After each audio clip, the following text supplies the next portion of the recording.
Hello friend, आप सभी का आपके अपने YouTube channel super study four welcome है। जैसा कि दोस्तों मैं यूपी आर्मी टेक्नीशियन ग्रेड 2 2020 के लिए ऑलरेडी मैं अभी तक इंस्ट्रूमेंट की क्लास चला रहा था थ्योरी की। ठीक है, तो मैंने इंस्ट्रूमेंट एंड मेजरमेंट की पूरी क्लास थ्योरी की ऑलरेडी मैं समाप्त कर चुका हूँ। ठीक है, उसमें से दोस्तों अगर कुछ पार्ट छूट गया होगा इंस्ट्रूमेंट का, ठीक है, तो उसे हम कवर कर लेंगे ऑब्जेक्टिव क्वेश्चन के माध्यम से। तो मैंने पूरा प्रयास किया है कि हर एक इंस्ट्रूमेंट के बारे में आपको बता दें। ठीक है, यदि अगर कुछ छूट गया होगा थ्योरी की क्लास में तो उसे हम ऑब्जेक्टिव क्वेश्चन के माध्यम से कवर करेंगे। तो इंस्ट्रूमेंट दोस्तों दो पार्ट होता है, एक इंस्ट्रूमेंट एंड मेजरमेंट, एक होता है इंस्ट्रूमेंटेशन का। ठीक है, तो इंस्ट्रूमेंटेशन हमारा ट्रांसड्यूसर आता है।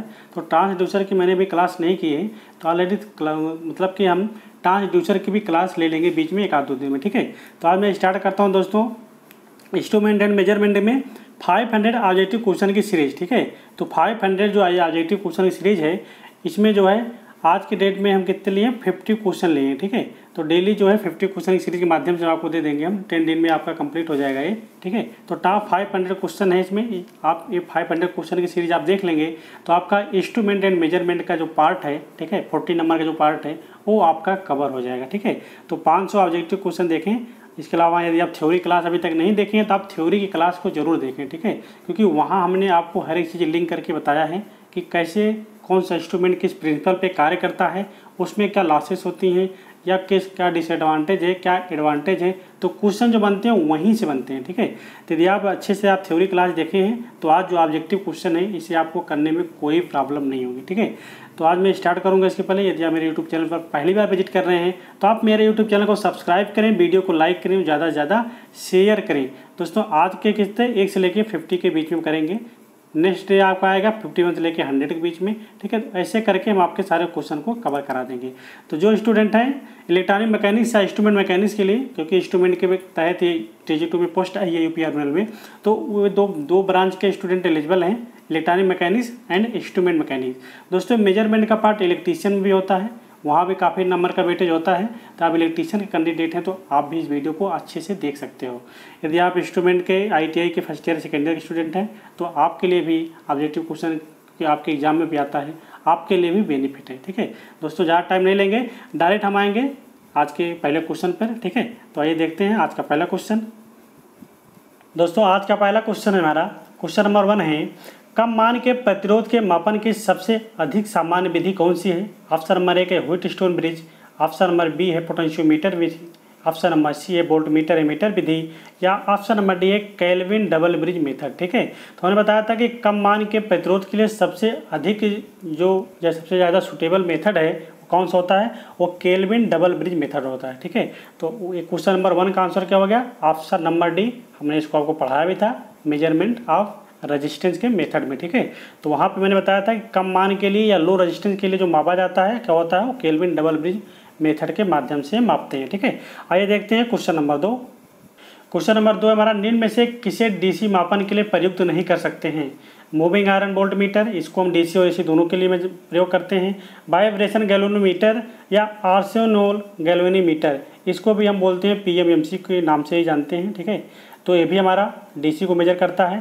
तो हमारा कौन सा ऐसा है जो डीसी को मेजर नहीं करता है? तो हमने बताया था आपको वाइब्रेशन गैल्वेनोमीटर, जो कि एसी ब्रिज में डिटेक्टर के रूप में प्रयोग किया जाता था। ठीक है, तो एसी ब्रिज में डिटेक्टर के रूप में प्रयोग किया जाता था। तो वाइब्रेशन गैल्वेनोमीटर के माध्यम से हम डीसी का मेजरमेंट नहीं कर सकते हैं। ठीक है, तो ऑप्शन नंबर बी हमारा करेक्ट हो जाएगा, 2 का बी। ठीक है, कह रहा है कि डीसी मापन के लिए प्रयुक्त नहीं कर सकते, तो वाइब्रेशन गैल्वेनोमीटर को हम डीसी के लिए प्रयुक्त नहीं कर सकते हैं। तो 2 का बी हमारा करेक्ट आंसर आ जाएगा। आइए देखते हैं नेक्स्ट क्वेश्चन। तो क्वेश्चन नंबर 3 है हमारा, सीआरओ की डिफ्लेक्शन सेंसिटिविटी का मात्रक है। ठीक है, यूनिट क्या होती है? मैंने बताया था कि ये यूनिट बहुत ही इंपॉर्टेंट है। ठीक है, बहुत बार एग्जाम में आया हुआ है, इस क्वेश्चन को आप रट लें। सीआरओ की जो डिफ्लेक्शन सेंसिटिविटी होती है उसका मात्रक क्या होता है?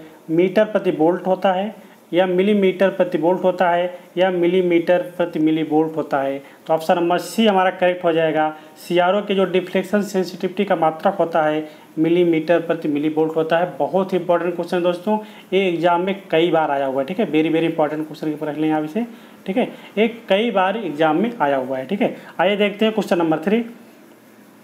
क्वेश्चन नंबर 3 हो गया दोस्तों। क्वेश्चन नंबर 4 की बात करते हैं हम। तो क्वेश्चन नंबर 4 में क्या है, निम्न में से किस यंत्र में मापन के समय अधिकतम पावर व्यय होती है। सबसे अधिक पावर किस इंस्ट्रूमेंट में व्यय होती है आपको बताना है।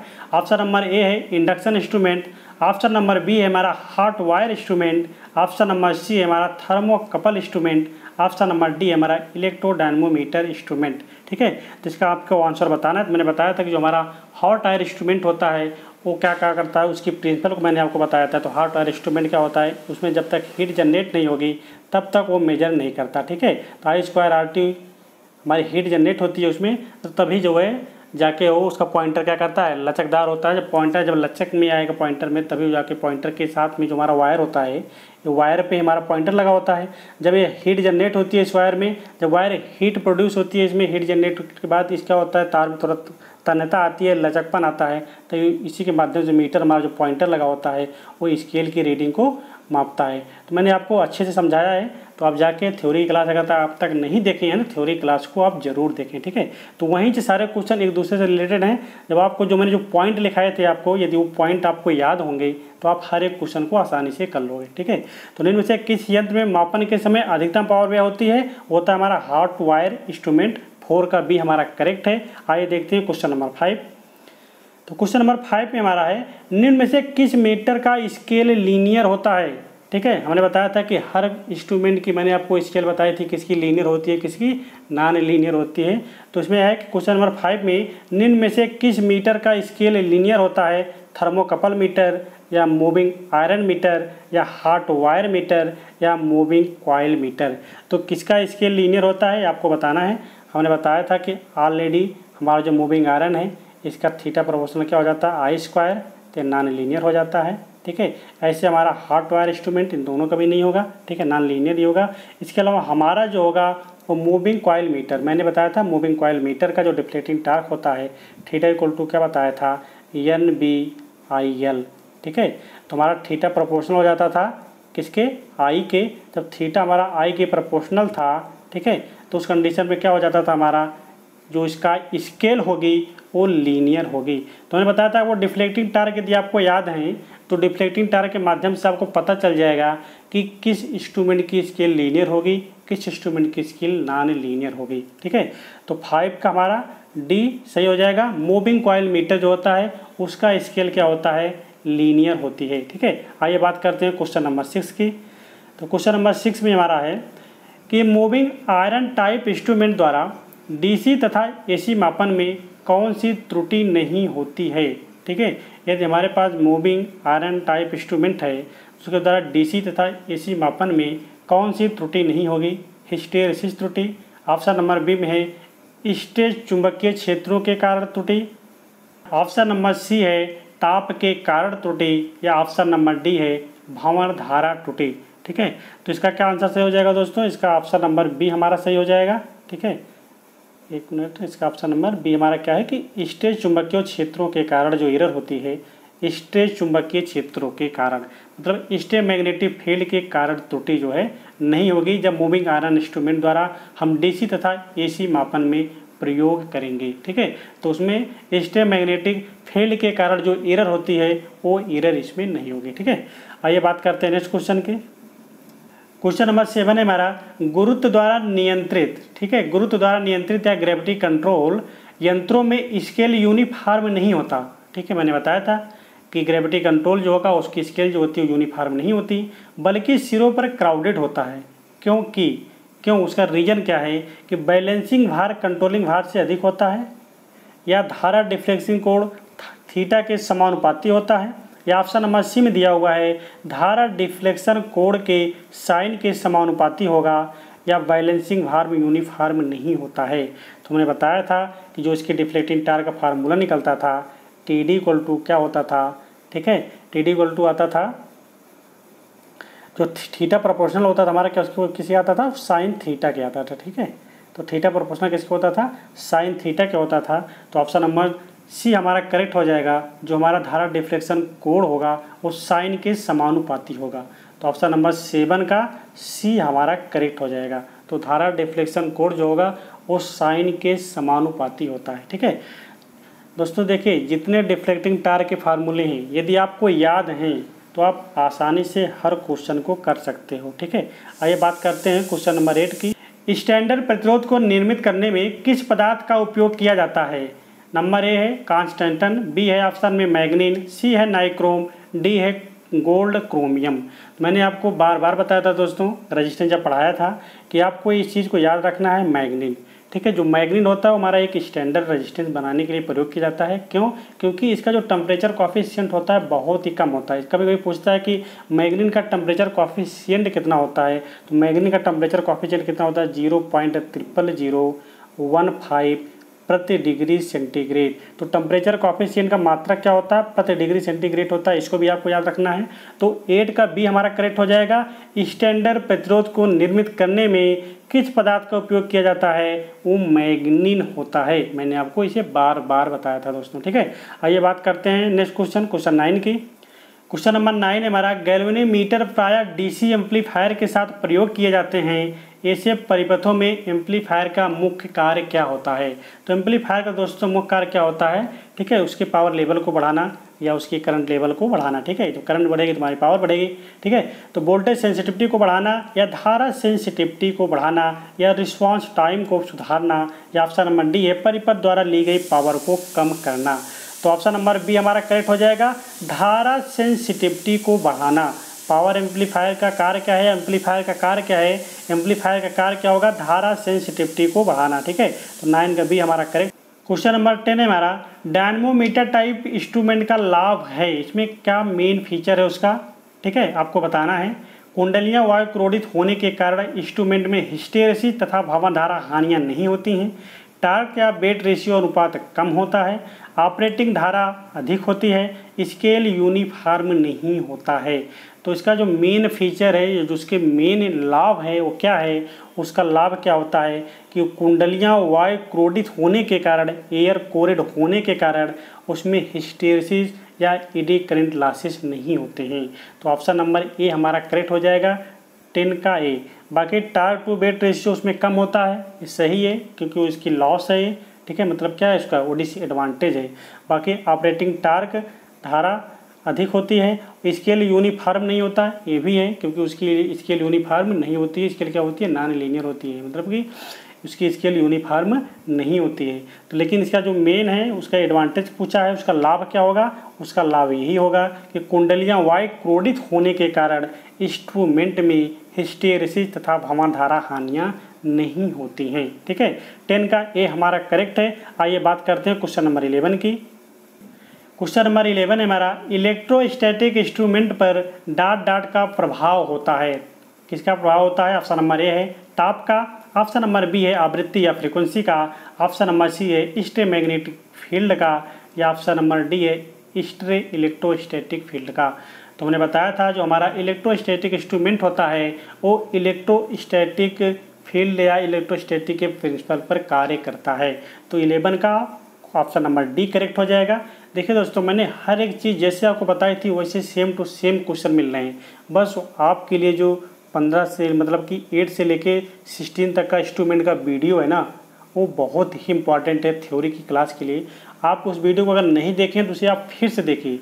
अगर आप एक बार देखे भी हैं तो उसको फिर से देख के अपना मतलब कि कॉन्सेप्ट को क्लियर करें। जब आपका कॉन्सेप्ट आपका क्लियर होगा तो आप एक एक क्वेश्चन का जवाब आप आसानी से दे पाओगे। ठीक है, क्वेश्चन नंबर 12 में दोस्तों एसी ब्रिज को इनपुट समानता डॉट डॉट द्वारा दी जाती है। ऑप्शन नंबर ए है एम्पलीफायर के द्वारा, ऑप्शन नंबर बी है रेगुलेटेड पावर सप्लाई के द्वारा, ऑप्शन नंबर सी है ऑसिलेटर के द्वारा, या ऑप्शन नंबर डी है डीसी बैटरी के द्वारा।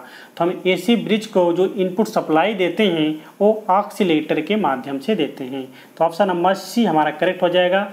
देखो दोस्तों, कुछ क्वेश्चन हैं कि वो आपको रटने पड़ेंगे। ठीक है, तो इसीलिए थ्योरी पढ़ने के बाद ऑब्जेक्टिव करना बहुत जरूरी होता है। इसलिए मैंने 500 ऑब्जेक्टिव रखे हैं। ठीक है, यदि आप 500 ऑब्जेक्टिव की सीरीज को आप देखते हैं, इस सभी क्वेश्चन को आप यदि रट लेंगे आप, तो आपको जो इंस्ट्रूमेंट का 40 नंबर का वेटेज है वो कोई आपको रोक नहीं पाएगा। तो आप 40 में बड़े आराम से 30 से लेके 38 नंबर आप ला सकते हो। ठीक है, लेकिन आपको क्या है कि हर एक क्वेश्चन को देखना है और इसे समझना है। ठीक है, आइए बात करते हैं क्वेश्चन नंबर 13 की। 13 है 4 डिजिट के डिजिटल वोल्ट मीटर का रेजोल्यूशन होता है। मैंने दोस्तों रेजोल्यूशन का फार्मूला भी लिखाया था। ठीक है। रेजोल्यूशन फार्मूला क्या होता है? रेजोल्यूशन फार्मूला होता है मैक्सिमम वोल्टेज वी मैक्स अपान 10 की पावर n, ठीक है। तो 10 पावर n, n क्या है? 4 नंबर है, ठीक है। तो हो जाएगा वी मैक्स अपान 10 पावर 4, मतलब 10 पावर 4 को अगर हम कन्वर्ट करेंगे तो हो जाएगा कितना? 1 का बी, ठीक है। तो 13 का बी हमारा करेक्ट हो जाएगा। तो 13 का ऑप्शन नंबर बी हमारा करेक्ट है। आइए बात करते हैं नेक्स्ट क्वेश्चन, क्वेश्चन नंबर 14 की। दोस्तों एक चीज़ इसमें और पूछता है, कभी कभी इसको याद रखना, कभी कभी देता है 4 हाफ डिजिट, 4 हाफ डिजिट का रिजोल्यूशन कितना होगा, ठीक है। तो देखिए हाफ डिजिट के लिए हमेशा हम 1 का प्रयोग करते हैं, 4 डिजिट के लिए हमने बताया इतना ही आ जाएगा, तो 1.999, ठीक है, इतना आ जाता है हमारा 1.99। तो इतने तक जो है मेजर करता है हमारा 4 हाफ डिजिट का जो रिजोल्यूशन होता है, इतने तक होता है, ठीक है। तो हमेशा उस इंस्ट्रूमेंट को लेना चाहिए जिसका रिजोल्यूशन क्या होता है? अधिक होता है। अगर आपको बोला एग्जामिनर कि अगर आपको एक 4 है, एक 4 हाफ डिजिट का है इंस्ट्रूमेंट, तो आप कौन सा इंस्ट्रूमेंट लेने के लिए आप ज़्यादा प्रेफर करोगे? तो आपको बोलना रहेगा सर कि हम 4 हाफ डिजिट का इंस्ट्रूमेंट लेना ज़्यादा प्रेफर करेंगे। क्यों? क्योंकि उसकी मेजर करने की वैल्यू बढ़ जाती है, एक हाफ से 0.1 बढ़ जाती है, 1.9999 तक मेजर कर लेता है, ठीक है। तो इसीलिए हमको इतना लेना रहेगा, ठीक है। आइए हम बात करते हैं दोस्तों नेक्स्ट क्वेश्चन की, क्वेश्चन नंबर 14 की।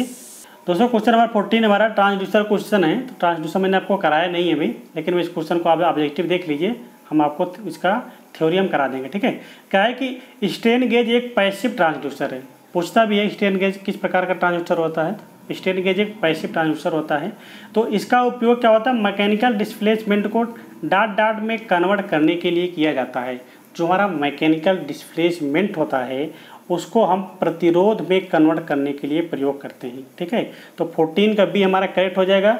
दोस्तों एक ट्रांसड्यूसर का क्वेश्चन है, ठीक है, इसे हम करा देंगे आपको, ट्रांसड्यूसर अच्छे से बताएंगे, ठीक है। एक एक चीज़ आपको अच्छे से समझाएंगे, जैसे पूरा इंस्ट्रूमेंट पढ़ाया है वैसे आपको हम ट्रांसड्यूसर पढ़ाएंगे। बस आप 1 या 2 दिन वेट कर लीजिए, 1 या 2 दिन में आपको ट्रांसड्यूसर की क्लास मिल जाएगी, ठीक है। तो 14 का भी हमारा करेक्ट हो जाएगा। आइए बात करते हैं नेक्स्ट क्वेश्चन की, क्वेश्चन नंबर 15 की। क्वेश्चन नंबर 15 हमारा गैल्वेनोमीटर द्वारा डॉट डॉट का मापन नहीं किया जा सकता है। कम मान की वोल्टेज धारक, या ऑप्शन नंबर बी है 2 धाराओं की समानता को, या ऑप्शन नंबर सी है विद्युत की मात्रा अथवा धारा इम्पल्स को, या ऑप्शन नंबर डी है वोल्टेज इम्पल्स को। तुम्हारा जो गैल्वेनोमीटर होता है वो वोल्टेज इम्पल्स को मापन नहीं किया जा सकता, ठीक है। तो गैल्वेनोमीटर द्वारा हम वोल्टेज इम्पल्स का मापन नहीं कर सकते हैं। तो 15 का डी हमारा करेक्ट हो जाएगा। आइए बात करते हैं नेक्स्ट क्वेश्चन की। क्वेश्चन नंबर 16 है, एक इंस्ट्रूमेंट की सेंसिटिविटी दी गई है, ठीक है, 1000 ओम प्रति वोल्ट है और 100 वोल्ट स्केल पर इंस्ट्रूमेंट का आंतरिक प्रतिरोध आर हमको मेजर करना है, ठीक है। तो हम जानते हैं दोस्तों यस हमें दिया हुआ है, तो यस इक्वल टू कितना है? 1000 ओम प्रति वोल्ट दिया हुआ है इसकी सेंसिटिविटी, ठीक है। वोल्टेज दिया हुआ है हमको V इक्वल टू 100 वोल्ट दिया हुआ है, ठीक है। हमको ज्ञात क्या करना है? हमको ज्ञात करना है रजिस्टेंस, जो कि सेंसिटिविटी यस इक्वल टू होता है, ठीक है, R equal to S equal to हो जाएगा यस इंटू वी, ठीक है। तो S equal to S into V हो जाएगा, आर इक्वल टू क्या हो जाएगा? यस इंटू वी, ठीक है। आर इक्वल टू क्या हो जाएगा? S into V. तो यस मान हमें 1000 है, तो 1000 में यदि हम 100 का मल्टीप्लाई करेंगे तो कितना हो जाएगा? ऑप्शन नंबर सी हमारा करेक्ट हो जाएगा।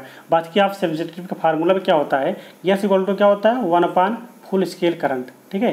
तो यहाँ से आप अगर करंट निकालोगे तो करंट मालूम है, वोल्टेज मालूम है, तब भी आप वहाँ से रजिस्टेंस निकाल सकते हो। लेकिन इसी के स्थान पे हम ऑलरेडी रख दें यहाँ पे V/R कर दें, ठीक है। तो R ऊपर चला जाएगा यहीं से, तो R/V हो जाएगा। अगर हम R ज्ञात करना चाहेंगे तो R into S into V हो जाएगा, ठीक है। तो ये फार्मूले होते हैं दोस्तों, ठीक है। मैंने आपको बताया भी था सेंसिटिविटी फार्मूला, ठीक है। तो यस इक्वल टू क्या होता है? 1/IFS, मतलब फुल स्केल करंट होती है। तो करंट फार्मूला आप जानते हो क्या होता है? IFS इक्वल टू क्या होता है? V/R होता है। तो IFS के स्थान पे अगर V/R रख देंगे तो R ऊपर चला जाएगा, V नीचे रहेगा। तो अगर हम R मतलब कि ऐसा हो जाएगा, R इक्वल टू क्या हो जाएगा? R/V हो जाएगा। तो अगर हमको R ज्ञात करना होगा तो यस इंटू वी से मल्टीप्लाई, ऐसा क्रॉस मल्टीप्लिकेशन करके इसको हम ज्ञात कर सकते हैं, ठीक है। तो 1000 में आप 100 का मल्टीप्लिकेशन करेंगे तो कितना आ जाएगा? ऑप्शन नंबर सी हमारा करेक्ट हो जाएगा। तो बहुत सिंपल क्वेश्चन है, ऐसे क्वेश्चन आपके यहाँ देखने को मिलेंगे, ठीक है। तो आपको फार्मूला याद होना चाहिए, सेंसिटिविटी का फार्मूला यदि आपको याद है तो आप क्वेश्चन को आसानी से कर सकते हो। आइए बात करते हैं क्वेश्चन नंबर 17 की। 2 मिलीमीटर जिनकी फुल स्केल धाराएं क्रमशः 1 मिली एम्पियर तथा 10 मिली एम्पियर हैं समानांतर में कनेक्ट किए गए हैं। वे क्रमशः 0.5 मिली एम्पियर तथा 2.5 मिली एम्पियर का पाठ्यांक देते हैं, तो उनकी आंतरिक धाराओं का अनुपात क्या होगा। ठीक है, तो इसका अनुपात दो निकलेगा दोस्तों, 5:1 का निकलेगा। ठीक है, कैसे निकलेगा, इनके बीच में क्या है कि इतना पाठ्यांक हमको देता है और रेजिस्टेंस पूछ रहा है। ठीक है, तो क्या होता है कि R इन्वर्सली प्रोपोर्शनल होता है 1/I की। ठीक है, तो इसी तरह आप निकालोगे तो I1 करंट हमारी है, I2 करंट है, तो इसे आप निकालेंगे। यदि R1/R2 करोगे आप तो क्या हो जाएगा, I2/I1 हो जाएगा। और I2 का मान हमके कितना है, 2.5 है, I1 का मान है 0.5, पॉइंट से पॉइंट कट गया, 5 के 5। ठीक है, तो 5:1 का रेशियो मिल जाएगा। ठीक है, तो आप यही से आसानी निकाल से सकते हो कि हम जानते हैं क्या होता है कि I इन्वर्सली प्रोपोर्शनल 1/R, या आप लिख सकते हो R इन्वर्सली प्रोपोर्शनल 1/I। तो इसी के बेस से आप डायरेक्टली निकाल सकते हो। ठीक है, तो हमको जो करंट दी गई है, क्या दी गई है निकालने के लिए। ठीक है, मतलब कि हमको जो रीडिंग मिल रही है 0.5 और 2.5 मिली एम्पियर की रीडिंग मिल रही है, तो इसी के माध्यम से हमको इन्हीं का इंटरनल रजिस्टेंस याद करना है। तो हम जब फार्मूला लगाएंगे क्या होगा, R1/R2 = जो हमको फार्मूला मिलेगा, क्या मिलेगा, I2/I1। ठीक है, तो I2 का मान रखेंगे 2.5 और I1 का मान रखेंगे 0.5, तो 0.5 से 0.5 कट जाएगा, 5 के 5, 5 25। ठीक है, तो कितना मिल जाएगा हमको, 5:1 का रेशियो मिल जाएगा। तो ऑप्शन नंबर डी हमारा करेक्ट हो जाएगा। देखिए स्टेटमेंट इतना लंबा सा लिखा हुआ है, लेकिन आंसर क्या है कि आंसर ओनली 10 सेकंड का है। ठीक है, तो कभी आप स्टेटमेंट में मत जाइएगा, आप क्वेश्चन को सॉल्व करने का प्रयास करें। ठीक है, आप जितना कुछ जानते हैं उतना अपना लगाने का प्रयास किया करें, माइंड को चलाने का प्रयास करेंगे। जब माइंड आपका चलेगा तो आंसर जरूर आपको देगा। ठीक है, तो 18 का डी हमारा करेक्ट हो जाएगा, 5:1। आइए बात करते हैं क्वेश्चन नंबर 19 की। तो क्वेश्चन नंबर 19 है हमारा, निम्न में से किस इंस्ट्रूमेंट द्वारा 1500 किलो वोल्ट AC वोल्टेज का मापन किया जा सकता है। मैंने आपको बताया था कि हमारा जो इलेक्ट्रोस्टैटिक वोल्ट मीटर होता है वो किलो वोल्ट रीडिंग को मेजर करता है। ठीक है, तो 1500 किलो वोल्ट को मेजर करना है तो हम किसका प्रयोग करेंगे, इलेक्ट्रोस्टैटिक वोल्ट मीटर का। तो 19 का बी हमारा करेक्ट हो जाएगा। बहुत ही इंपॉर्टेंट क्वेश्चन है दोस्तों, कई बार एग्जाम में आया हुआ है। ठीक है, आप इसे लिख सकते हो वेरी आई, BBEI। ठीक है, वेरी इंपॉर्टेंट क्वेश्चन। ठीक है, आइए बात करते हैं क्वेश्चन नंबर 20 की। क्वेश्चन नंबर 20 है हमारा, थर्मोकपल इंस्ट्रूमेंट किस राशि का मापन करते हैं। जो हमारा थर्मोकपल इंस्ट्रूमेंट होता है वो किस राशि को मेजर करता है, धारा को मेजर करता है, वोल्टेज को मेजर करता है, या फ्लक्स को मेजर करता है, या उपरोक्त में से कोई नहीं। तो हमने बताया था जो थर्मोकपल इंस्ट्रूमेंट होता है वो हमारा करंट को मेजर करता है या धारा को मापता है। ठीक है, हमने इस पॉइंट को भी आपको थर्मोकपल इंस्ट्रूमेंट में लिखाया था, तो वही आपको ऑब्जेक्टिव क्वेश्चन में मिल गया है। ठीक है, तो थर्मोकपल इंस्ट्रूमेंट जो होता है वो हमारा धारा को मेजर करता है। 20 का ए हमारा करेक्ट है। आइए बात करते हैं 21 की। 21 दोस्तों, कैपेसिटर की डाई इलेक्ट्रिक हानि डॉट द्वारा मापी जा सकती है। जो हमारा डाई इलेक्ट्रिक लॉसेस होता है उसे हम किसके माध्यम से मेजर कर सकते हैं। तो ऑप्शन नंबर ए हमारा हे ब्रिज के माध्यम से, या ऑप्शन नंबर बी हमारा शेयरिंग ब्रिज के माध्यम से, या ऑप्शन नंबर सी हमारा मैक्सवेल ब्रिज के माध्यम से, या ऑप्शन नंबर डी हमारा एंडरसन ब्रिज के माध्यम से। तो हमने बताया था दोस्तों हे एक मतलब क्या होता है, हाई, तो हाई क्वालिटी को मेजर करने के लिए, मैक्सवेल ब्रिज मतलब मीडियम कॉइल को मेजर करने के लिए। ठीक है, और शेयरिंग ब्रिज के माध्यम से हमने बताया था कि आपको पावर फैक्टर या डाई इलेक्ट्रिक लॉसेस को हम मेजर कर सकते हैं। तो ऑप्शन नंबर बी हमारा करेक्ट हो जाएगा। 21 का बी, शेयरिंग ब्रिज के माध्यम से हम डाई इलेक्ट्रिक लॉसेस को माप सकते हैं। देखिए दोस्तों, यदि आपको मेरा वीडियो अच्छा लग रहा है तो वीडियो को लाइक कीजिएगा और ज़्यादा से ज़्यादा दोस्तों शेयर कीजिए। ठीक है, क्योंकि हम आपके लिए इतना कर रहे हैं तो आपका भी फर्ज बनता है कि आप वीडियो को शेयर करें। आपको इतने अच्छे अच्छे क्वेश्चन ला के अगर हम आपको दे रहे हैं तो आपका भी कर्तव्य बनता है कि आप वीडियो को आगे बढ़ाते रहें। ठीक है, ऐसे आप हर स्टूडेंट के पास वीडियो को शेयर करते रहें, आप भी देखें और स्टूडेंट को भी दिखाएँ। ठीक है, आइए बात करते हैं नेक्स्ट क्वेश्चन की, क्वेश्चन नंबर 22 की। क्वेश्चन नंबर 22 है हमारा, एक आदर्श एमीटर का आंतरिक प्रतिरोध होना चाहिए। ठीक है, मैंने इस क्वेश्चन का आंसर आपको कई बार बताया है, वो अच्छे से समझाया भी। तो एक आदर्श एमीटर जो होता है या आइडियल एमीटर जो होता है उसका जो आंतरिक प्रतिरोध होता है वो 0 होना चाहिए। ठीक है, क्या होना चाहिए, इंटरनल रेजिस्टेंस हमारा 0 होना चाहिए।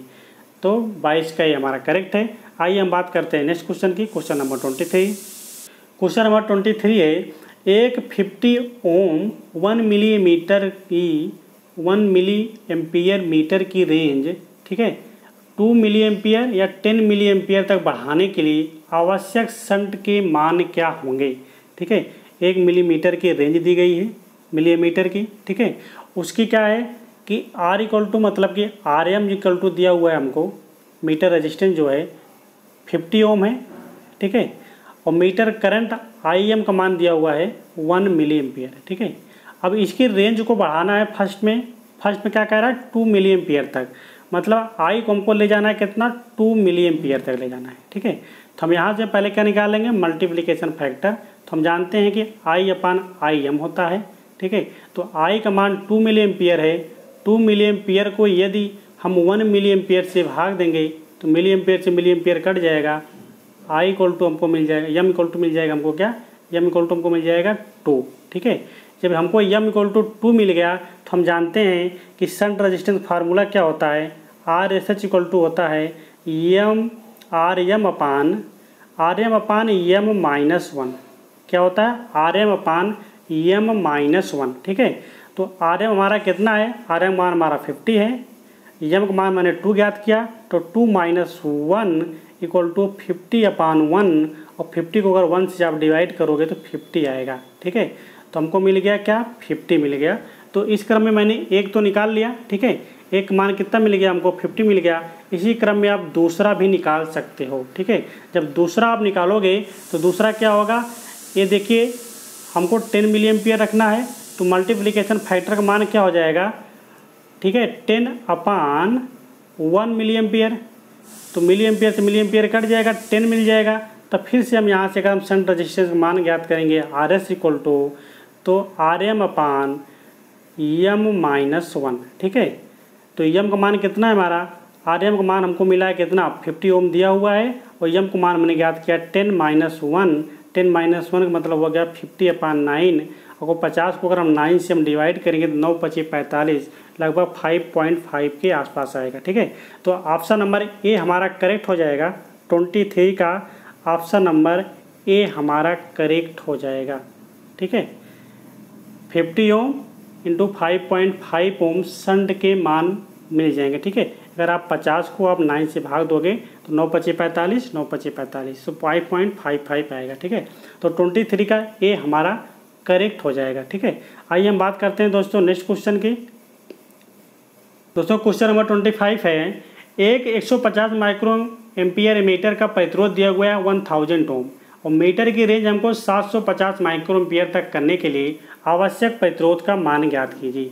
दोस्तों देखिए, जब एमीटर की बात करेगा तो मैंने बताया था एमीटर की बात करेगा तो एमीटर जो हमको रीडिंग इन्हेंसमेंट करनी होती थी तो हम शंट में रेजिस्टेंस लगाते थे। ठीक है, लेकिन अगर बात करता है बोल्ट मीटर की, तो बोल्ट मीटर में क्या होता था सीरीज रेजिस्टेंस का प्रयोग करते थे। तो सीरीज रेजिस्टेंस फार्मूला क्या होता था, RSC इक्वल टू होता था RM × M-1। ये होता था हमारा सीरीज रेजिस्टेंस के केस में फार्मूला। लेकिन जब हमको एमीटर केस में याद करना होता है तो एमीटर केस में हम शंट रेजिस्टेंस फार्मूला लगाते हैं, RSH इक्वल टू क्या होता है RM/M-1। इस फार्मूले का हम यूज करते हैं। ठीक है, तो ऐसे सिंपल से क्वेश्चन आपके यहाँ आएंगे तो इसी फार्मूले पर रख के इसका मान आप आसानी से ज्ञात कर सकते हो। ठीक है, तो क्या है पहले इसको हम ज्ञात कर लेते हैं। तो पहले हम मल्टीप्लिकेशन फैक्टर M ज्ञात करेंगे, तो M इक्वल टू क्या होता है I/IM होगा। ठीक है, तो हमको मीटर की रेंज कितनी दी गई है, मीटर की रेंज है हमारी 750, मतलब कि हमको जो इन्हेंसमेंट करना है रीडिंग 750, मतलब I का मान दिया हुआ 750 माइक्रो एम्पियर। ठीक है, उसके अलावा मीटर की जो रीडिंग दी गई है, जो मीटर हमारा फुल स्केयर करंट मापता है 150 मिली माइक्रो एम्पियर है। ठीक है, माइक्रो एम्पियर से माइक्रो एम्पियर हमारा कट जाएगा, इससे हमारा ए कट जाएगा, 15 × 15, 15 × 25 = 75। ठीक है, तो हमारा कितना आ जाएगा, M इक्वल टू आ जाएगा हमारा 5। ठीक है, जब M इक्वल टू हमारा 5 आ जाएगा, ठीक है, तो हम RM का मान ज्ञात करेंगे, तो RS का मान ज्ञात करेंगे तो शंट रेजिस्टेंस इक्वल टू क्या हो जाएगा RM/M-1। ठीक है, M-1 जब हम करेंगे तो RM का मान हमको दिया गया 1000, तो 1000 अपान M का मान हमने ज्ञात किया 5 - 1 हुआ, तो 5 - 1 इक्वल टू हो जाता है 4। जब हम 1000 को एकदम 4 से डिवाइड करेंगे तो आ जाएगा 250 ओम। ठीक है, तो ऑप्शन नंबर सी हमारा करेक्ट हो जाएगा 250 ओम। ठीक है, 25 का सी हमारा करेक्ट है। ऐसे दोस्तों आपको निकालने के लिए आएगा। हमने बताया था कि वोल्ट मीटर या एमीटर की शंट या सीरीज रेजिस्टेंस निकालने के लिए आता है। एकदम सिंपल सा क्वेश्चन होता है, बहुत आसान सा क्वेश्चन होता है और एग्जामिनर ऐसे आपको देता है। तो आप क्वेश्चन को देख के घबराइएगा नहीं, न्यूमेरिकल देख को आपको घबराना नहीं है, हर क्वेश्चन को आपको सॉल्व करने का प्रयास करना है, ठीक है। आइए हम बात करते हैं क्वेश्चन नंबर 26 की। तो क्वेश्चन नंबर 26 से हमारा हार्ट वायर इंस्ट्रूमेंट का डिफ्लेक्शन डॉट डॉट पर निर्भर करता है। तो हमारा जो हार्ट वायर इंस्ट्रूमेंट होता है उसका डिफ्लेक्शन किस पर निर्भर करता है आपको बताना है। तो ऑप्शन नंबर ए में दे रहा है एसी धारा के इंस्टेंटेनियस वैल्यू पर, या धारा के औसत मान पर, या धारा के आरएमएस मान पर, या उपरोक्त में से कोई नहीं। दोस्तों इंस्टेंटेनियस मतलब होता है तात्क्षणिक मान, ठीक है। तो लेकिन हमको क्या मापना है, हमने बताया था कि जो हमारा हार्ट वायर इंस्ट्रूमेंट होता है वो आरएमएस मान को मापता है, ठीक है। तो धारा के आरएमएस मान के डिफ्लेक्शन पर निर्भर करेगा, ठीक है। तो हार्ट वायर इंस्ट्रूमेंट जो होगा वो धारा के आरएमएस मान के डिफ्लेक्शन पर निर्भर करेगा। तो 26 का ऑप्शन नंबर सी हमारा करेक्ट हो जाएगा, ठीक है। आइए हम बात करते हैं क्वेश्चन नंबर 27 की। क्वेश्चन नंबर 29 हमारा डायनमोमीटर टाइप यंत्रों में भंवर धारा डैम्पिंग का उपयोग नहीं किया जा सकता है, क्योंकि इसका आपको रीजन बताना है कि हम जो डायनमोमीटर होता है उसमें एयर फ्रिक्शन डैम्पिंग का प्रयोग करते हैं, एडी करंट डैम्पिंग का प्रयोग क्यों नहीं करते हैं। तो ऑप्शन नंबर ए में इस उद्देश्य के लिए आवश्यक अस्थायी चुंबक प्रयुक्त करने पर डिफ्लेक्शन पर प्रभाव पड़ेगा तथा इंस्ट्रूमेंट की रीडिंग त्रुटिपूर्ण होगी। तो ऑप्शन नंबर ए ही दोस्तों हमारा सही होगा, ठीक है। तो इसका उद्देश्य क्या है कि आवश्यक अस्थायी जो हमारा जो परमानेंट मैग्नेट होता है, ठीक है, प्रयुक्त करने पर जो डिफ्लेक्शन होगा और डिफ्लेक्शन पर प्रभाव पड़ेगा, इससे इंस्ट्रूमेंट की जो रीडिंग होगी वो रीडिंग क्या होगी, त्रुटिपूर्ण होगी या एरर मिलेगी हमको रीडिंग में। तो इसीलिए हम एडी करंट डैम्पिंग का प्रयोग नहीं करते हैं डायनमो टाइप मीटर में, ठीक है। तो 29 का ए हमारा करेक्ट हो जाएगा। आइए हम बात करते हैं क्वेश्चन नंबर 30 की। क्वेश्चन नंबर 30 हमारा इलेक्ट्रोस्टैटिक टाइप यंत्रों का उपयोग समानता डॉट डॉट के लिए किया जाता है। तो ऑप्शन नंबर ए कम मान की धाराओं के मापन में, अधिक मान की धाराओं के मापन में, कम मान की वोल्टेज के मापन में, या कम मान की, देखिए दोस्तों यहाँ धारा लिखा है, धारा नहीं होगा, यहाँ क्या होगा, वोल्टेज होगा, ठीक है। तो अधिक मान के वोल्टेज, या हिंदी इंग्लिश में लिखा हुआ है हाई वोल्टेज, ठीक है। तो हाई वोल्टेज के मापन में तो हमने बताया था आपको इलेक्ट्रोस्टैटिक जो टाइप जो हमारा यंत्र होता है, या इलेक्ट्रोस्टैटिक टाइप जो हमारा वोल्ट मीटर होता है वो किलो वोल्ट रीडिंग में मापता है, ठीक है। तो हाई वोल्टेज को मापने के लिए ही हम इलेक्ट्रोस्टैटिक टाइप यंत्र का प्रयोग करते हैं। तो 30 का डी हमारा करेक्ट हो जाएगा। तो 30 का डी ऑप्शन नंबर डी हमारा करेक्ट हो जाएगा। आइए हम बात करते हैं नेक्स्ट क्वेश्चन की। क्वेश्चन नंबर 31 है हमारा बैलास्टिक गैल्वेनोमीटर का उपयोग डॉट डॉट के मापन में किया जा सकता है। ऑप्शन नंबर ए हमारा करंट या धारा को मापन में, ऑप्शन नंबर बी हमारा फ्लक्स के मेजर में, या ऑप्शन नंबर सी हमारा उपरोक्त ए या बी दोनों में, या उपरोक्त में से कोई नहीं। तो हम बैलास्टिक टाइप जो गैल्वेनोमीटर होता है उसके माध्यम से हम धारा को भी माप सकते हैं और फ्लक्स को भी माप सकते हैं। तो 31 का सी हमारा करेक्ट हो जाएगा, उपरोक्त ए एंड बी दोनों, ठीक है। तो 31 का ऑप्शन नंबर सी हमारा करेक्ट है। आइए बात करते हैं क्वेश्चन नंबर 32 की। तो 32 है दोस्तों कम मान के प्रतिरोध का मापन डॉट डॉट द्वारा किया जाता है। तो कोई भी क्वेश्चन दोस्तों रिवाइज हो गया है, ठीक है। तो कम मान के या लो रेजिस्टेंस को मापने के लिए मैंने बताया था केल्विन डबल ब्रिज का प्रयोग किया जाता है। तो 32 का ऑप्शन नंबर सी हमारा करेक्ट हो जाएगा। आइए हम बात करते हैं क्वेश्चन नंबर 30। तो 3 फेज 4 वायर एनर्जी मीटर का उपयोग डॉट डॉट परिपथों में पावर मापन के लिए किया जाता है, सिंगल फेज में या 2 फेज में, या ऑप्शन नंबर सी है हमारा 3 फेज बैलेंस्ड में या 3 फेज अनबैलेंस्ड परिपथ में। तो 33 का जो हमारा आंसर होगा वो ऑप्शन नंबर डी होगा, ठीक है। तो ऑप्शन नंबर डी हमारा करेक्ट हो जाएगा 3 फेज अनबैलेंस्ड परिपथ में, ठीक है। 3 एनर्जी मीटर या 4 वायर एनर्जी मीटर का प्रयोग करते हैं 3 फेज अनबैलेंस्ड परिपथ में, ठीक है। तो 33 का ऑप्शन नंबर डी हमारा करेक्ट है। आइए हम बात करते हैं नेक्स्ट क्वेश्चन की। क्वेश्चन नंबर 34 हमारा सोलर सेल डॉट डॉट क्या है। सोलर सेल क्या होता है आपको बताना है। फोटोवोल्टाइक डिवाइस होती है, फोटो कंडक्टिव डिवाइस होती है, या फोटो इमिसिव डिवाइस होती है, या उपरोक्त में कोई नहीं। तो हमारा जो सोलर सेल होता है फोटोवोल्टाइक डिवाइस होती है। तो 34 का ऑप्शन नंबर ए हमारा करेक्ट है। आइए हम बात करते हैं क्वेश्चन नंबर 35।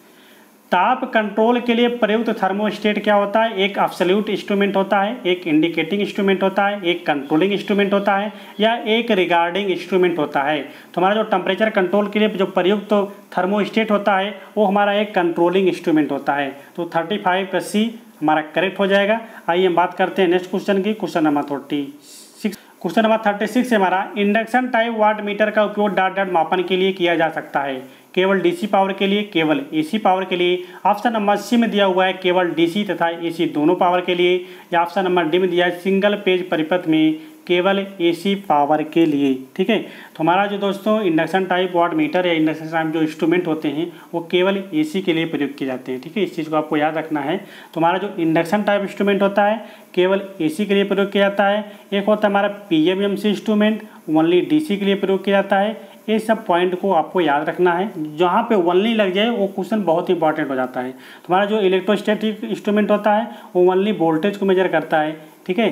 तो ये भी पॉइंट बहुत इंपॉर्टेंट हो जाता है, ठीक है। तो ये सब जो 3 क्वेश्चन है आपके लिए, तो ये इसलिए एग्जामिनर का फेवरेट होता है, ठीक है।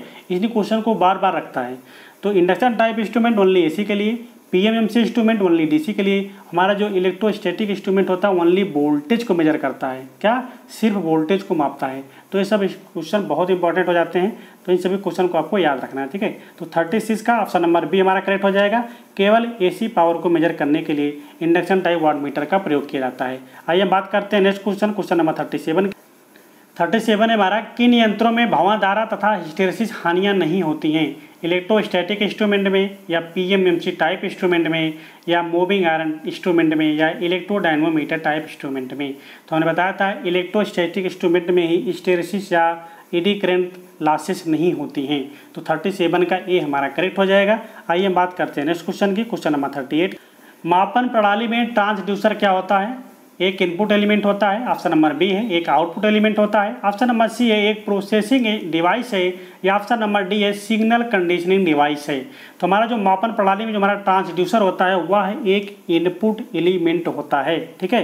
क्या होता है? एक इनपुट एलिमेंट होता है मापन प्रणाली में ट्रांसड्यूसर, ठीक है। तो 38 का ये हमारा करेक्ट हो जाएगा। आइए हम बात करते हैं नेक्स्ट क्वेश्चन की, क्वेश्चन नंबर 39 की। निम्न में से कौन सा इंस्ट्रूमेंट एसी तथा डीसी दोनों के मापन के लिए प्रयुक्त किया जा सकता है? Moving iron attraction type ammeter, या moving iron repulsion type ammeter, या अस्थायी चुंबक टाइप एमीटर, या इंडक्शन टाइप एमीटर, ठीक है। तो हमने बताया इंडक्शन टाइप ओनली एसी के लिए, अस्थायी चुंबक एसी व डी मतलब ओनली डीसी के लिए, ठीक है। तो मूविंग आयरन रिपल्सन टाइप भी एसी और डीसी को नहीं मापेगा, ठीक है। तो हमारा जो मूविंग आयरन होगा, मूविंग आयरन एमीटर होगा, ये हमारा एट्रैक्शन टाइप वाला मूविंग आयरन एट्रैक्शन टाइप, ये हमारा दोनों मेजर करेगा, ठीक है। तो 39 का ऑप्शन नंबर ए हमारा करेक्ट हो जाएगा। आइए बात करते हैं नेक्स्ट क्वेश्चन की, क्वेश्चन नंबर 40 हमारा, अत्यंत उच्च प्रतिरोध, उदाहरण के रूप में इंसुलेशन प्रतिरोध, ठीक है। अत्यंत उच्च प्रतिरोध या उदाहरणतः इंसुलेशन प्रतिरोध के मापन के लिए निम्न में से कौन सा इंस्ट्रूमेंट प्रयुक्त किया जाता है? ठीक है। तो अत्यंत उच्च प्रतिरोध या वेरी वेरी हाई रेजिस्टेंस मापने के लिए हम किसका प्रयोग करते हैं? मैगर का प्रयोग करते हैं, ठीक है। तो हमने बताया था आपको इंसुलेशन रेजिस्टेंस या वेरी वेरी हाई रेजिस्टेंस मापने के लिए हम इंसुलेशन का प्रयोग करते हैं। तो इंसुलेशन को मापने के लिए किसका प्रयोग करते हैं? मैगर रेजिस्टेंस का प्रयोग करते हैं। तो 40 का ऑप्शन नंबर सी हमारा करेक्ट हो जाएगा। दोस्तों यदि आपको वीडियो अच्छी लग रही हो, यदि आपको हमने जो क्वेश्चन सिलेक्ट करके जो लाए हैं, या जो मैंने जहाँ से क्वेश्चन जिस बुक से क्वेश्चन लिए हैं, यदि आपको क्वेश्चन समझ में आ रहे हैं और क्वेश्चन आपको यदि अच्छे लग रहे हैं तो आप वीडियो को ज़रूर लाइक करें और ज़्यादा से ज़्यादा आप इस वीडियो को शेयर कीजिएगा दोस्तों, ठीक है। हम शाम तक देखते हैं आप कितने वीडियो को आप शेयर कर रहे हो, ठीक है। तो आप वीडियो को शेयर जरूर कीजिएगा। आइए हम बात करते हैं नेक्स्ट क्वेश्चन की, क्वेश्चन नंबर 41। यदि इसके पहले यदि आप मेरे यूट्यूब चैनल को अभी तक सब्सक्राइब नहीं किया है तो सब्सक्राइब जरूर कर लें, ठीक है। आइए बात करते हैं नेक्स्ट क्वेश्चन की, क्वेश्चन नंबर 41। तो क्वेश्चन नंबर 41 है हमारा, थर्मिस्टर का प्रतिरोध ताप गुणांक होता है, निगेटिव तथा कम होता है। ऑप्शन नंबर बी है पॉजिटिव तथा कम होता है, निगेटिव तथा उच्च होता है, या पॉजिटिव तथा उच्च होता है। तो हमारा जो थर्मिस्टर होता है, थर्मिस्टर का प्रतिरोध ताप गुणांक निगेटिव तथा हाई होता है। तो 41 का सी हमारा करेक्ट हो जाएगा, निगेटिव एंड हाई या हाई एंड निगेटिव। तो 41 का ऑप्शन नंबर सी हमारा करेक्ट है। बहुत ही इंपॉर्टेंट क्वेश्चन दोस्तों, बहुत बार एग्जाम में आया हुआ है, ठीक है। तो हमारा जो थर्मिस्टर होता है, थर्मिस्टर का जो प्रतिरोध ताप गुणांक होता है वो क्या होता है? निगेटिव होता है। तो 41 का सी हमारा करेक्ट हो जाएगा, निगेटिव एंड हाई होता है, ठीक है। आइए बात करते हैं क्वेश्चन नंबर 42 की।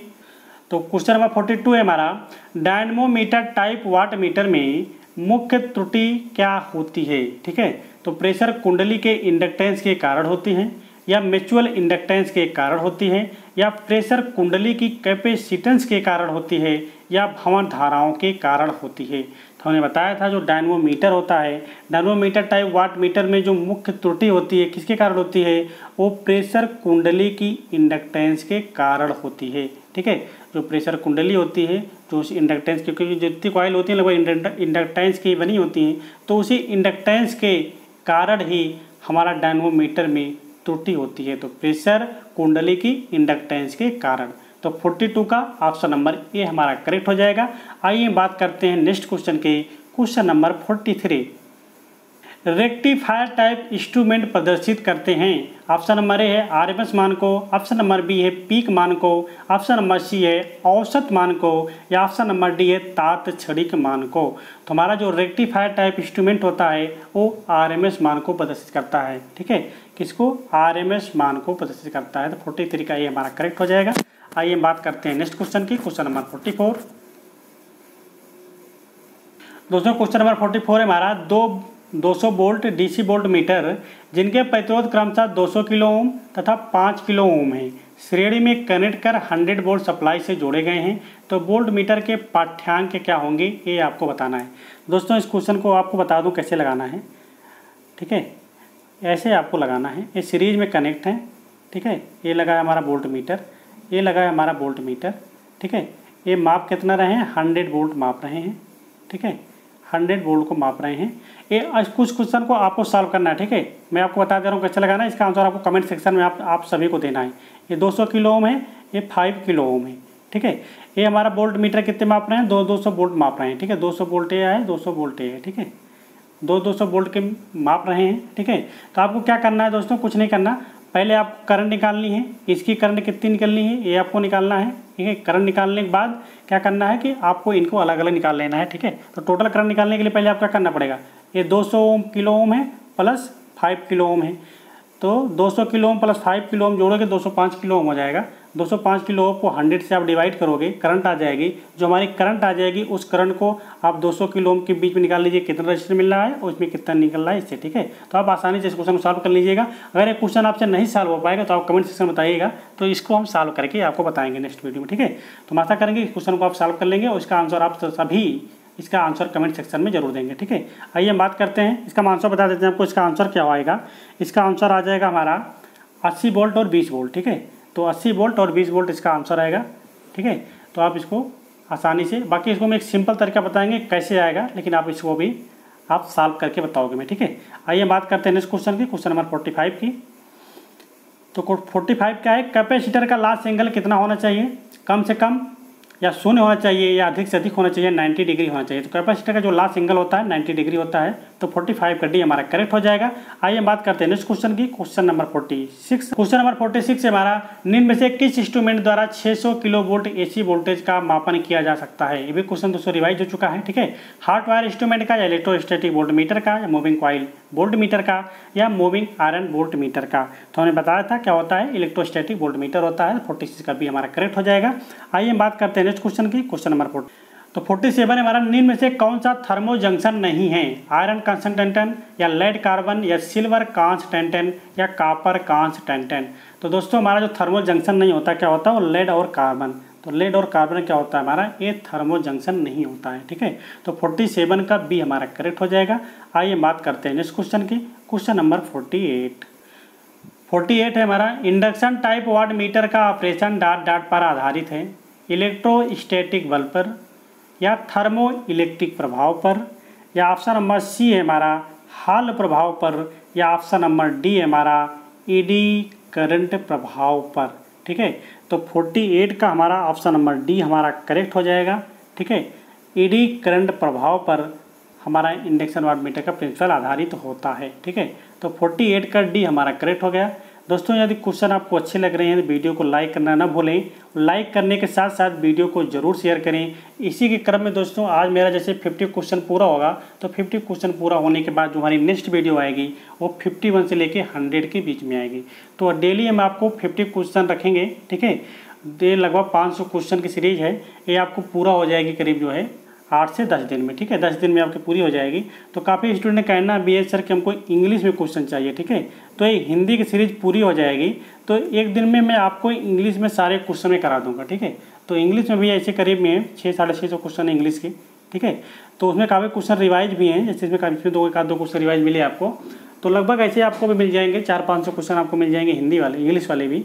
तो मैं आपको इंग्लिश के जो सारे क्वेश्चन हैं, ठीक है, तो उसको भी मैं आपको 1 या 2 दिन में पूरा प्रयास करूँगा कि आपको मैराथन क्लास के माध्यम से 1.5-2 घंटे की क्लास लेके डेली, ठीक है, तो मैं उस क्वेश्चन को कवर करेंगे। दोस्तों देखिए, हम पूरा प्रयास कर रहे हैं कि आपके सिलेबस को ख़त्म करने का, ठीक है, लेकिन थोड़ा टाइम की प्रॉब्लम होने की वजह से, ठीक है, तो वीडियो डेली नहीं मिल पा रही हैं आपको, लेकिन मेरा पूरा प्रयास रहता है कि हम आपको वीडियो दे सकें, ठीक है।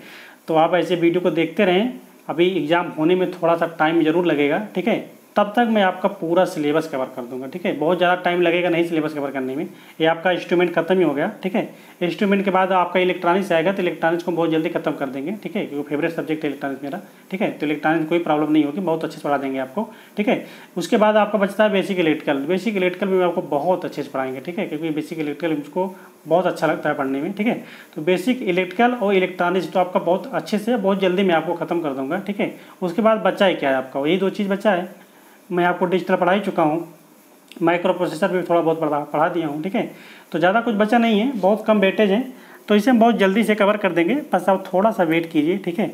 हम डेली प्रयास करेंगे कि आपको 1 वीडियो दे सकें, 1 या 2 वीडियो दे सकें। किसी दिन आपको 2 वीडियो दे देंगे, किसी दिन आपको 1 देंगे, हो सकता है किसी दिन आपको 1 भी ना मिल पाए, ठीक है।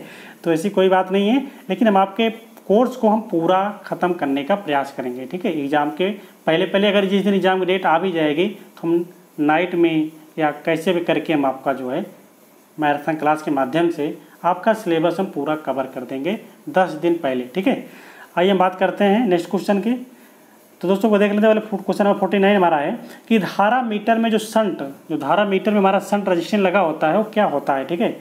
मीटर की रेंज बढ़ाने के लिए मीटर के श्रेणी में कनेक्ट किया जाता है, शंट को मीटर की श्रेणी में कनेक्ट करते हैं, या मीटर की रेंज बढ़ाने के लिए मीटर के समानांतर श्रेणी में कनेक्ट किया जाता है, या मीटर की रेंज घटाने के लिए मीटर के समानांतर श्रेणी में कनेक्ट किया जाता है, या ऑप्शन नंबर डी है मीटर पर वोल्टेज ड्रॉप घटाने के लिए समानांतर श्रेणी में कनेक्ट किया जाता है, ठीक है। तो हमने बताया था आपको, जो हमारा जो धारा मीटर होता है या जो हमारा एमीटर होता है, उसकी रीडिंग को अगर हमको इन्हेंसमेंट करना होता है तो हम रेजिस्टेंस को उसके समांतर श्रेणी में लगाते हैं, ठीक है।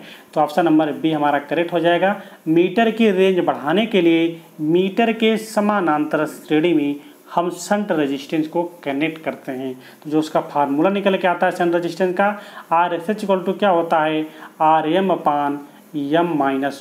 ये बहुत इंपॉर्टेंट फार्मूला है, इस पर काफ़ी न्यूमेरिकल आता है, ठीक है, एकदम सिंपल से न्यूमेरिकल आता है, आप इसे आसानी से निकाल सकते हो। R हमारा क्या होता है, R हमारा मीटर रेजिस्टेंस होता है, M हमारा मल्टीप्लिकेशन फैक्टर होता है, जो कि M इक्वल टू हम निकालते हैं क्या, I/IM से। I हमारी क्या होती है, मेरी फुल स्केल करंट होती है, मतलब जो मीटर की हमारी करंट माप सकती है वो होती है।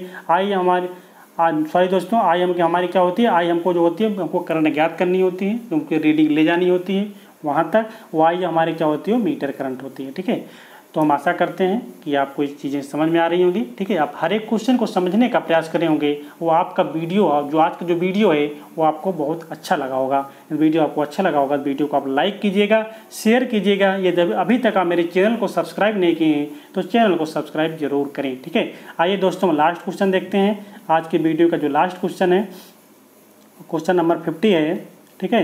तो क्वेश्चन नंबर 50 हमारा आज के वीडियो का ये लास्ट क्वेश्चन है, ठीक है। तो अभी दोस्तों हमको इंडक्टर में पढ़ाई नहीं है, लेकिन ये इंडक्टर का क्वेश्चन है, इसे आप देख लें। श्रेणी में कनेक्ट किए गए 2 इंडक्टर L1 तथा L2 हैं। 2 इंडक्टर हैं जो कि हमारे श्रेणी में कनेक्ट हैं, ठीक है। 2 इंडक्टर हैं, इनका म्यूचुअल इंडक्टेंस क्या है, M है। दोनों का म्यूचुअल इंडक्टेंस क्या है, M है, ठीक है। तो इस संयोजन की जो तुल्य इंडक्टेंस होगी क्या होगी, जब जो 2 इंडक्टर, देखिए हमने बताया था कि इंडक्टर हमारा वो रेजिस्टेंस की तरह जुड़ता है। अगर रेजिस्टेंस हमारा सीरीज में होता है तो क्या हो जाता है, R1 + R2 हो जाता है। तो इंडक्टेंस भी हमारा सीरीज में है तो L1 + L2 हो जाएगा। पहले आपको 2 जोड़ना है, L1 + L2 कहाँ मिल रहा है, L1 + L2 यहाँ मिल रहा है लेकिन माइनस में है, L1 + L2 यहाँ भी मिल रहा है, माइनस में 2M है, ठीक है। तो लेकिन जो हमारा म्यूचुअल इंडक्टेंस भी होगा क्या होगा, वो प्लस में ही होगा। तो L1 + L2 + 2M, ठीक है। तो ऑप्शन नंबर बी हमारा करेक्ट हो जाएगा। ये म्यूचुअल इंडक्टेंस है 2 दो इंडक्टेंस या दो कॉइल के बीच के सीरीज में अगर हम ऐड करेंगे तो उसका जो इक्विवेलेंट इंडक्टर मिलेगा हमको L1 + L2 + 2M होगा। ये दोस्तों कई बार एक क्वेश्चन एग्जाम में आया भी है, ठीक है। तो हम आशा करेंगे कि आप इस क्वेश्चन को अच्छे से याद कर लोगे 50 का B, ठीक है। दोस्तों ये रहा मेरे वीडियो का ये लास्ट क्वेश्चन, ठीक है। हम आशा करते हैं कि आपको ये वीडियो बहुत अच्छी लगी होगी। वीडियो अच्छी लगी है तो वीडियो को लाइक करना और शेयर करना मत भूलिएगा। दोस्तों एक क्वेश्चन मैं आपको देता हूँ इन्हीं 50 क्वेश्चन में से, ठीक है। एक क्वेश्चन का आंसर आपको कमेंट सेक्शन में देना है। हम देखते हैं कि आपने जो 50 क्वेश्चन पढ़ा ठीक से वो आपको याद है कि नहीं, ठीक है। तो आप उस क्वेश्चन का आंसर आप दीजिएगा, मैं आपको दे रहा हूँ, ठीक है। Only 1 minute. दोस्तों क्वेश्चन नंबर 36 है, ठीक है। इसी का आंसर आप सभी को कमेंट सेक्शन में देना होगा, ठीक है। तो क्या है कि इंडक्शन टाइप वाट मीटर का उपयोग डॉट डॉट मापन के लिए किया जा सकता है। बहुत इंपॉर्टेंट क्वेश्चन है दोस्तों, ठीक है। इसका आंसर आपको कमेंट सेक्शन में देना है, ठीक है। तो ऑप्शन नंबर ए हमारा केवल डीसी पावर को माप सकता है। ऑप्शन नंबर बी हमारा केवल एसी पावर को माप सकता है। या ऑप्शन नंबर सी है केवल डीसी तथा एसी दोनों पावर को माप सकता है। या ऑप्शन नंबर डी है सिंगल फेज परिपथ में केवल एसी को मापता है, ठीक है। तो 36 का आंसर आप सभी को कमेंट सेक्शन में देना है। पूरा वीडियो आपने अच्छे से देखा होगा, देखने के बाद आपको इसका आंसर कमेंट सेक्शन में देना होगा। इसके साथ आपको इस वीडियो को शेयर करना होगा। और यदि अभी तक आप मेरे चैनल को सब्सक्राइब नहीं किए हैं तो चैनल को सब्सक्राइब ज़रूर कीजिएगा। थैंक यू दोस्तों, thanks for watching, thank you.